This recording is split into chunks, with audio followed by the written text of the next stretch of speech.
weekly breakdown of every NASCAR Cup Series race. Here are your hosts, Kevin Batstone, NASCAR Sky, and Jeff Davis. Welcome back, race fans, to a new season of Mash the Gas podcast. Your home for everything NASCAR Cup Series coverage.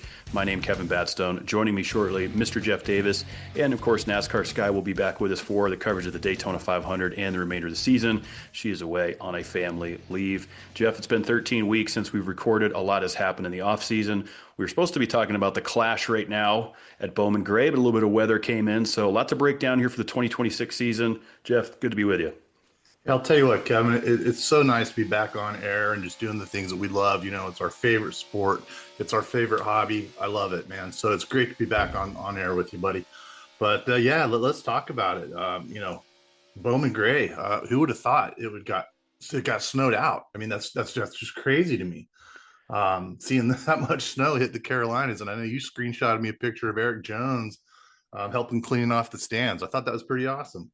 Yeah, a couple of those guys were up there. Ricky Stenhouse was hoofing some snow, and I think Todd Gilliland was up there. Yeah, Eric Jones brought the tractor out. So, you know, just an unusual winter season for the East Coast and the North Carolina area. You know, I still think we have a better shot of keeping the Clash on the East Coast than when we did the Memorial Stadium out in Los Angeles. I wasn't a big fan of that, but look, we've always kind of said the Clash is like preseason football game. You know, it's just good to get cars back on the track, good to get back in the rhythm.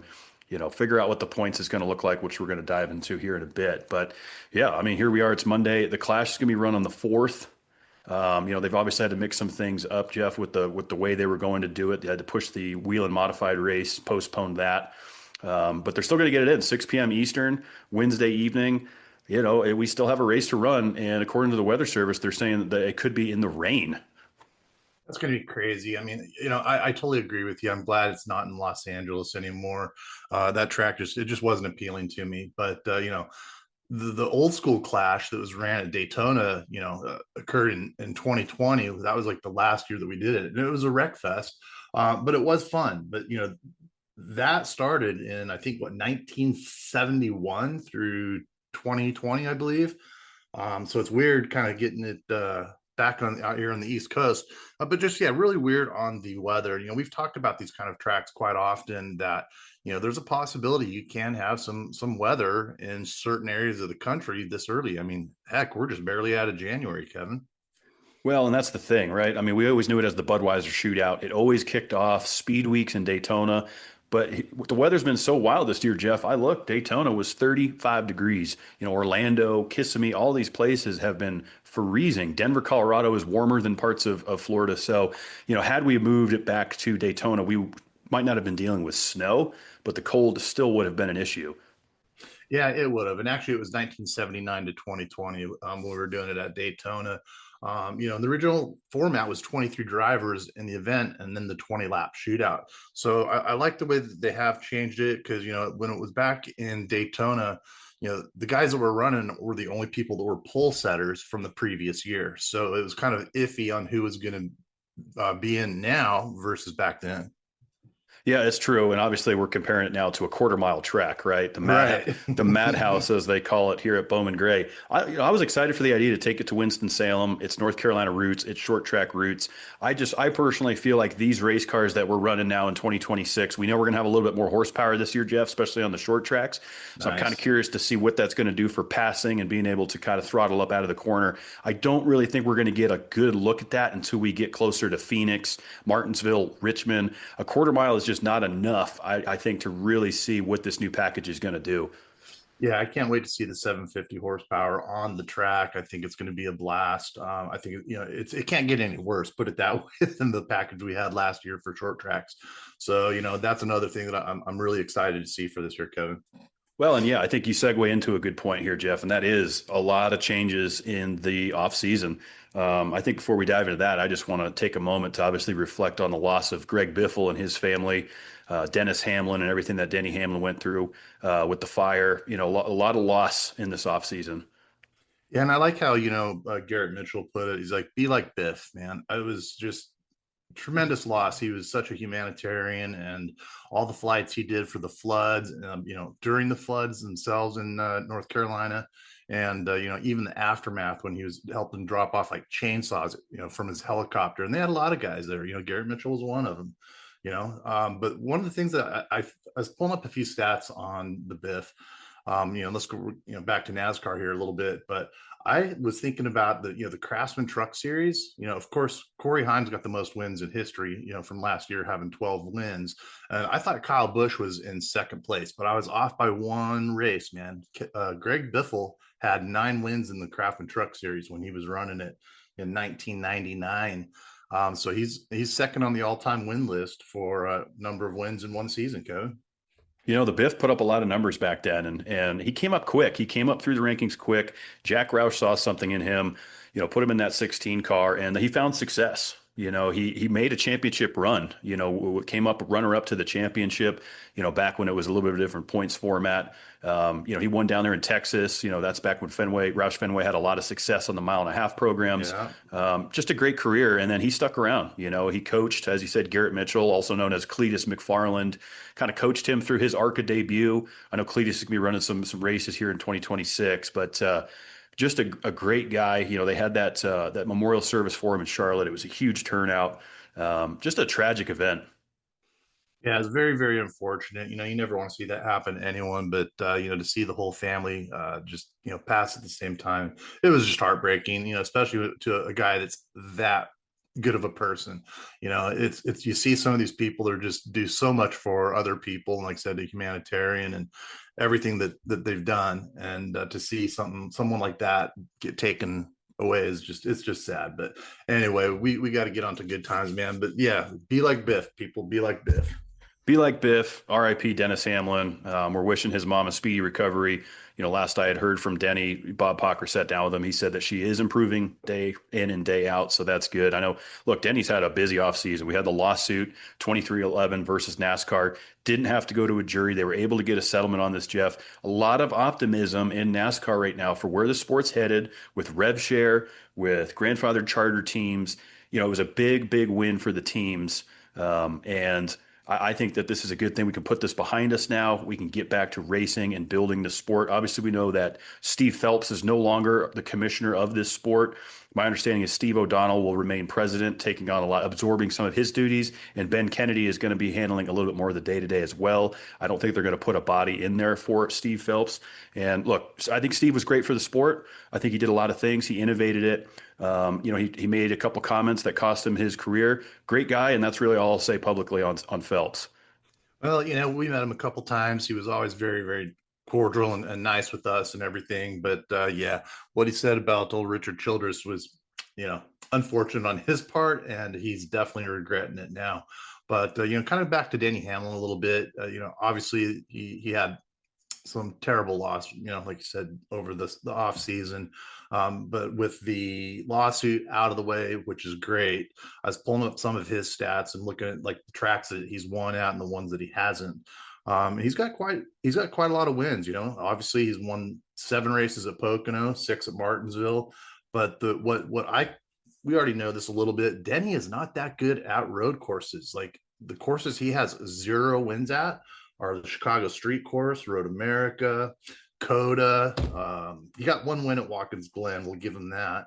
He's won once at Charlotte, but not on the Roval. So Denny's got a lot of wins at a lot of different tracks.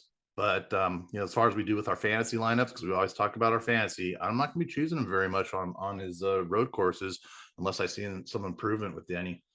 Well, and road courses have never been his strength. He knows that. He commented on it last year. Remember, he didn't make the trip to Mexico City because he had a newborn at the time. So we didn't get to see what he was going to do there. But he did win in Mexico City in what was then the NASCAR Busch Series. Now we got to get used to calling the NASCAR O'Reilly Auto Parts Series. Jeff, that's going to take me a few weeks to get used to. But look, when we last visited here on Mash the Gas, it was heartbreak for Denny. We saw Kyle Larson sneak in and win the championship after Denny completely dominated. It's a new year. It's a new format, Jeff, with a lot to unpack here. The chase is back, baby. The chase is back, and who's got some pressure on him right now is old BK, man. Brad Kozlowski, breaking his leg there on that ski trip he took. He has not passed his NASCAR license yet. So he's got a couple tests left to take by the end of this week, but he has to pass those in order to just run the Daytona 500. So he's got a little bit of pressure on him. I mean, we know Brad will pass the tests. We really do. But, obviously he's not going to be running in the Clash. And that's one of the reasons why, just to let his leg heal a little bit more. But he still doesn't have his NASCAR license, which I thought was kind of interesting. Yeah, I mean, look, we're 13 days away from the Daytona 500 now. You have to back that up a couple, Jeff, because we got to remember we have, pole qualifying, right? Qualifying for the front row coming up this weekend. We have the shootouts. We have the duels, right? We have races that take place to get you into the 500. It's one of the most longest, grueling speed weeks in motorsports outside of the Indianapolis 500 month. He's got to get this thing ready to go and get it ready to go quickly. Yeah, he does. That's what I'm saying. He's got to get everything stepped up, and I know the pressure's on him, but I think he'll pull through. He's not going to have a problem with it. No, I don't think he will. And look, this format, Jeff, it really brings back a lot of optimism to the sport. Mark Martin was huge on this. Dale Earnhardt Jr. was really, really heavily involved. And this process, we were talking about it in 2024. We knew that NASCAR needed to change something with the playoffs.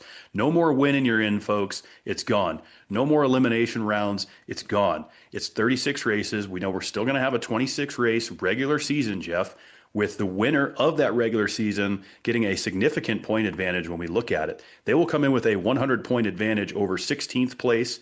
Second place will be 25 points back from first. 10 back from that would be 2,000.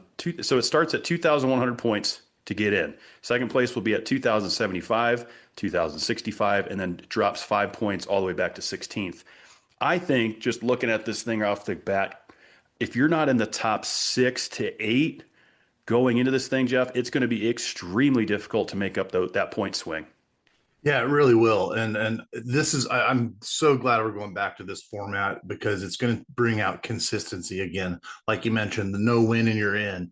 I never like that, and the point reset, once we're getting into the playoffs. So other than the single reset, when we actually hit the start of the chase, that will be the only thing where we are doing a reset on the points. So Kevin, what I want to talk to you about, again, we're talking about consistency, and that's exactly what this format is going to bring out. So in your opinion, who do you think is going to suffer the most or have the hardest time in this new format? Like a couple drivers, Kevin. Well, I think Shane Van Gisbergen comes to mind because we look at what he did in 2025. He won 5 road courses in a row, and I think he's going to win 6 in a row when we get to COTA. But he still averaged around 20th to 21st. His numerical points value was lower than 16th with 5 wins. Now, they are awarding winning with 55 points this year, so there's a little bit of extra skin in the game, which right. I think, Jeff, I'm curious to get your opinion on. The stage points are going to matter, but not as much as winning the race, right? We knew the stage points were going to be huge for positioning yourself to get through rounds of the playoffs. Now you got to be thinking long-term, I need points. I don't really think you're going to see as much flipping the stage as you used to, or guys staying out to get that stage point. I think this is going to shake up the way that the stage racing unfolds because of the amount of points that are on the line to win the race. 100% accurate there, Kevin. You're going to have to be consistent. I don't think you're going to be flipping stages like they did all, for the last few years, especially at tracks like Pocono, for example. But you're just going to have to stay consistent. And you're right. Shane Van Gisbergen, old SVG. We love the guy. Great attitude. You nailed it. He's got 21 average finish, other than, just for last year on ovals. So Shane Van Gisbergen was kind of on my list. And then I had a couple other guys I was kind of thinking about, Austin Dillon has not been too consistent the last few years, and neither has Josh Berry. Those are the other 2 drivers that I was kind of thinking of are going to have, kind of struggle with this new format, Kevin. I could see that, the win and you're in thing. Look, we saw what Josh Berry did, and we were on a call last week with Berry as he was getting ready to unveil some of his, continued partnership with Ford Motorcraft and the Wood Brothers. We got to remember Berry's kind of had a long road to get to where he's at. It's his first full season with the Wood Brothers, goes out and gets the win in Las Vegas, and then just kind of was a mid-pack, okay-ish kind of car for the rest of the year. I'm curious to see what those guys bring this year. Ford has really improved their packages. Obviously, we know what the Penske Fords are doing. They're dominating. But even with RFK and a lot of these other Ford affiliates, I do think that we're going to see Josh Berry contending. Do I think he's a top 16 driver? That's going to be tough. I think that's where we get on that Chris Buescher, Brad Keselowski, Kyle Busch line. I think that's who's going to be battling for that final spot. Yeah, what do you think about old Rowdy, man? I mean, he's 41 years old. Obviously, we know he's a two-time champion. Is he going to come back and get that 64th win this year? I mean, he's had a rough streak, man. The last race that he has won was the in 2023, the Enjoy Illinois 300 at Worldwide Technology Raceway. But other than that, he's kind of struggled. I think he'll be a mid-pack guy, but I don't know if he's gonna have enough to do it this year and make it to the chase.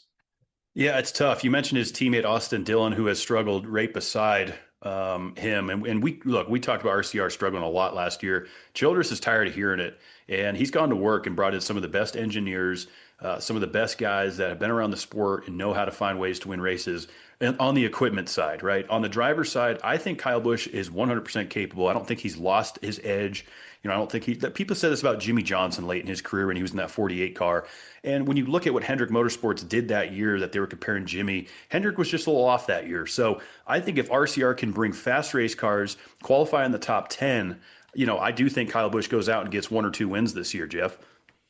He can definitely do it. I mean, he's a hell of a driver. I mean, he has been his entire career, and that's what was so amazing with the lull in his performance the last, since he's been with RCR. So yeah, it's definitely, I think, an equipment issue, and I think it's a little bit of a mental issue for him as well. I mean, he's used to winning all the time. Remember when he was running 3 races every single weekend that he could? He was running the truck race. Oh, hey, speaking of the truck race, did you know that they did lower the age limit from 18 down to 17 on tracks that are 1.25 miles and lower for the Craftsman Truck Series this year? But yeah, anyway, yes. Didn't mean to change the topics there, but there's one of them. Yeah, no, that's there's a couple tweaks that are happening in the Truck Series, big things happening in the Truck Series. Dodge obviously making their breakthrough return to the sport, and Jeff, they are investing a ton of money and they want big names. Colleague Racing has partnered up with Dodge and is bringing in Tony Stewart, 3-time Cup champion, running in the NHRA Top Fuel Series. Stewart is running the truck race at Daytona. I'm super stoked to have Smoke back in NASCAR. Tell me that is not badass to see Smoke back in there. I love it, man. When I heard that, man, I was just like, I couldn't believe it. I was like, right on. I know he's been running the NHRA races and doing a killer of a job with them.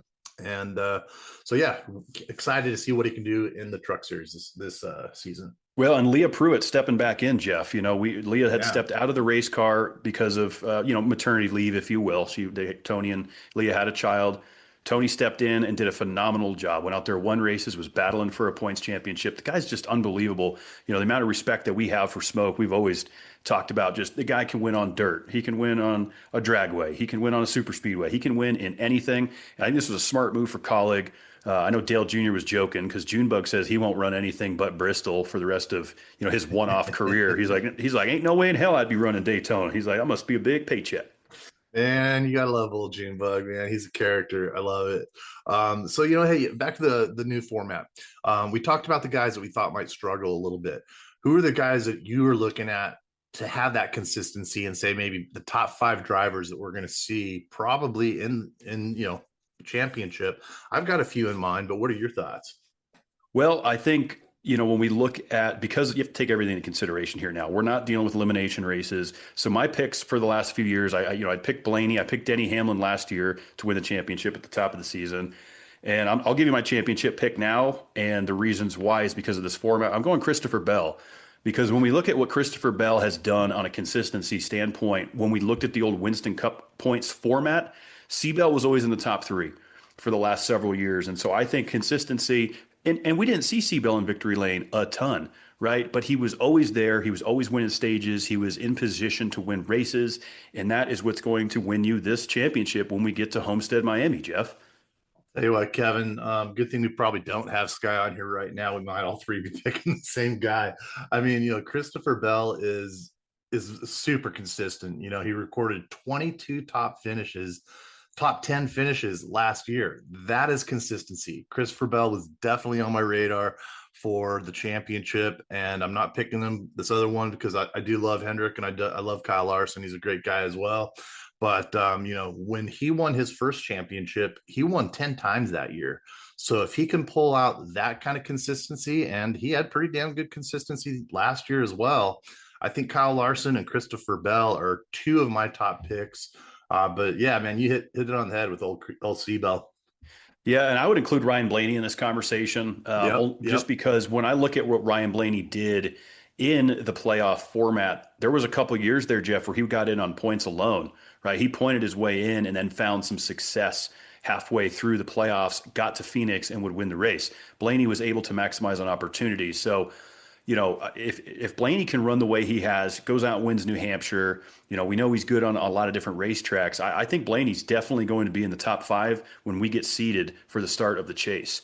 100% agree with you, man. I think Ryan Blaney, he kind of has like a Jimmy Johnson-like demeanor, in my opinion. He's very confident. He finds ways to be in the mix and great finishes, in the old, whether it's the old system, the new system. But, he had 15 top 5s last year. He tied with Briscoe and Kyle Larson for best in the whole series.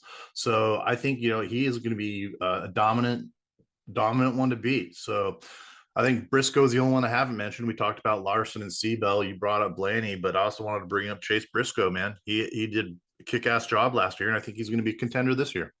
Well, we know he sat on the pole a lot, which is great Right. opportunity to go out and lead laps and put yourself in position to win.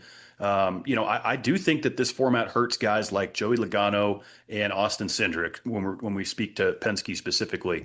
We know what Joey Logano is capable of, right? He won championships. He was a defender of the playoff format. He was like, look, I'll win in any format. Now it's changed. We haven't seen this format in 11 years, Jeff. So a lot of these drivers, like a William Byron, like a Christopher Bell, they haven't raced in this format yet. And so it's collectively going to take, the crew chief, the team strategy. You look at Jeff Gordon, a vice president who ran in this format with the chase, watched his teammate Jimmy Johnson win a ton of championships in the chase format.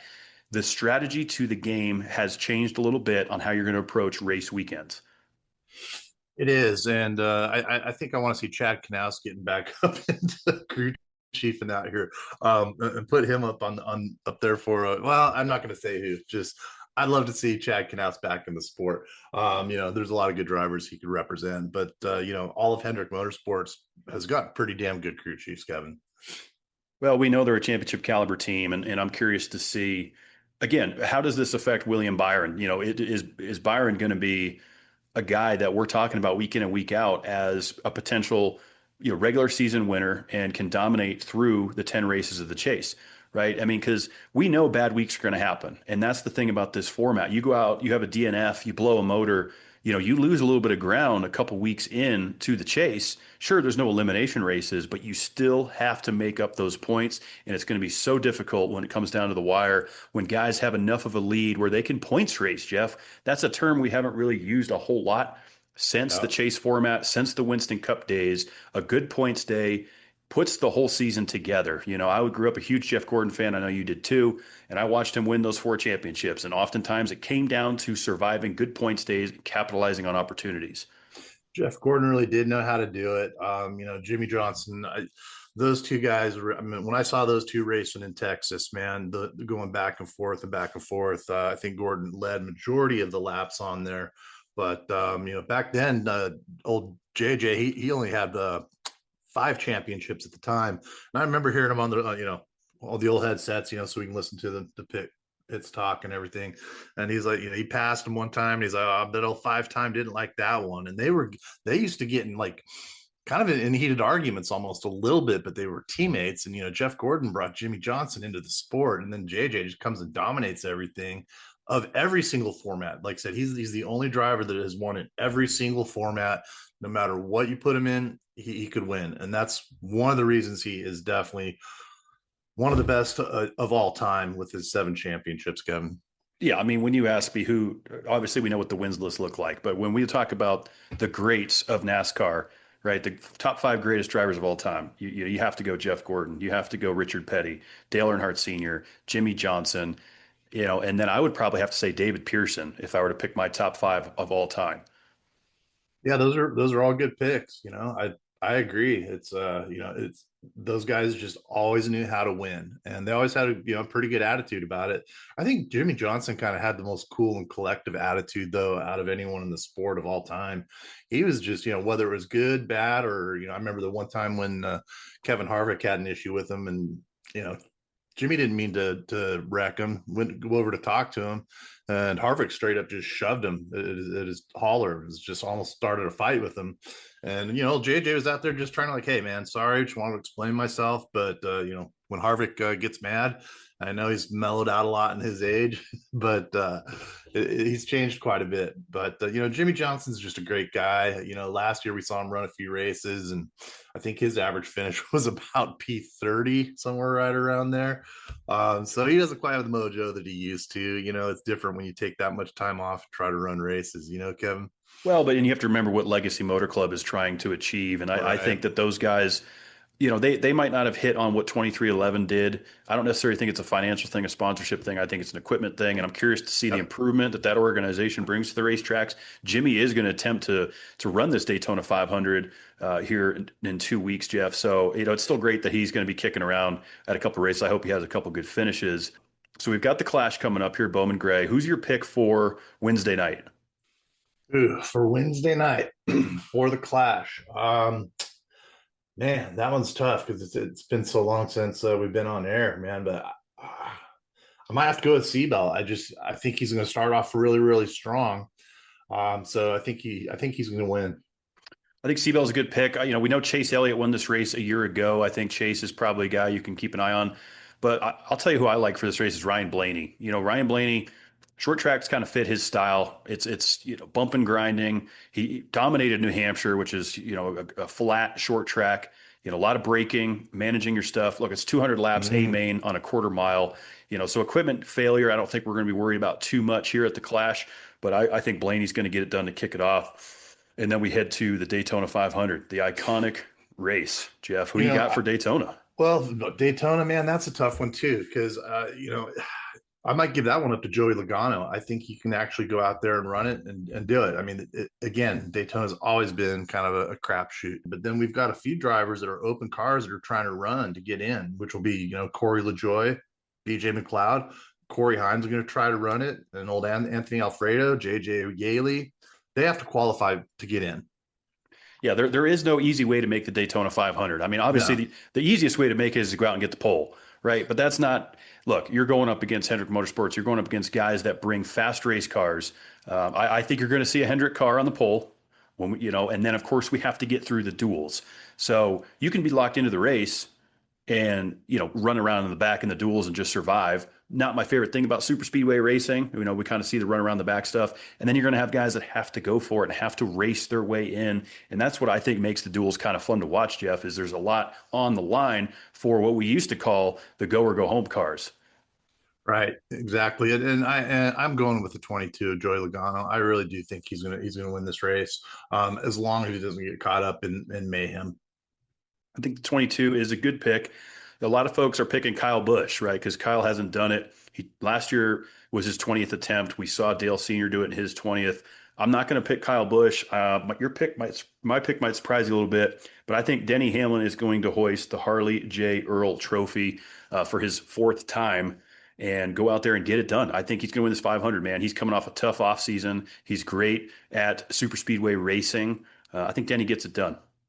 Yeah, that's a good pick. I mean, I hope he does well this year.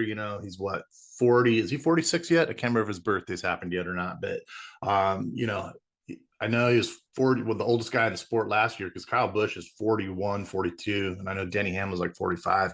So, Denny's a good pick and he's consistent. And that's what we've been talking about this whole episode pretty much is consistency, Kevin. It is. And one thing that I would also like to comment on with this new points format is it actually makes the Daytona 500 feel powerful again. The race became the win and you're in thing took away from the iconic history of the Daytona 500 and what this race means for our sport, right? If folks are new to motorsports, we start our season with the Super Bowl. The Daytona 500 is an iconic race. Indy in the IndyCar, they run, their Indianapolis 500 in the middle of the year. That's their biggest race of the season. So, we kick it off, but I think that the playoff format, Jeff, really took away from the meaning of the Daytona 500, because we'd have guys go out there, no disrespect to a Michael McDowell or a lot of these guys that found victory lane, but they would punch their ticket from the 500 and then get eliminated in the first round. Exactly. And that's why I am so glad that the format has changed, because, especially with the super speedways where we're seeing drivers that are just not consistent, kind of luck out, not get caught up in a wreck, and then they wind up hoisting the trophy. So that is definitely one of the best parts of the new format, which I love. So, but Kevin, we are about out of time. So one thing I wanted to do before we did go is congratulate Kurt Busch for getting into the Hall of Fame. Yeah, pretty cool to see Kurt Busch get in. He had a great career in the 97 car. He drove for Penske. He drove for Furniture Row here in Denver, Colorado. He drove for a lot of organizations and showed that he could win in just about anything. Great for the sport. Congratulations to Kurt. We know his brother will be in there eventually, but that's a huge honor to go into the Hall of Fame. Yep, 100%. Love it. Can't wait for the racing here coming up, Kevin. Yeah, it's good to be back, shaking off the rust, getting back into the short off season here in NASCAR. So we're excited to be back. We're excited to have NASCAR Sky with us for her second full season. She will be back with us after the Daytona 500 and for the rest of the year. So definitely follow her over there at NASCAR Sky. She does a terrific job with the social media stuff and keeping everybody, up to speed on what's going on. And we love having her commentary. She probably would have agreed with you on the Joey Logano pick. We'll just go ahead and speak for her. She's probably going to pick Logano. Not because she's biased or anything or has a 22 tattooed on her leg, just because that would be her pick. It would. And he's a good racer in super speedways. So there you have it, folks. Yeah, we are on to the Clash Wednesday night on Fox. And then, of course, the Daytona 500, February 15th. That's going to be 2:30 Eastern. You're looking forward to it. We'll be back February 16th to break down all the action from the Clash, from the Daytona 500, from Speed Weeks. We'll have a lot to break down from the NASCAR O'Reilly Auto Parts Series and the NASCAR Craftsman Truck Series. Great racing coming up. It's a good time to be a race fan. NASCAR is back. It's better than ever. We're bringing back the old fan base. The chase is back.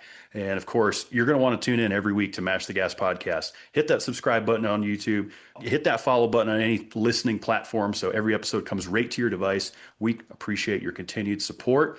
And we'll see you in 2 weeks. Until then, Jeff. Mash the gas.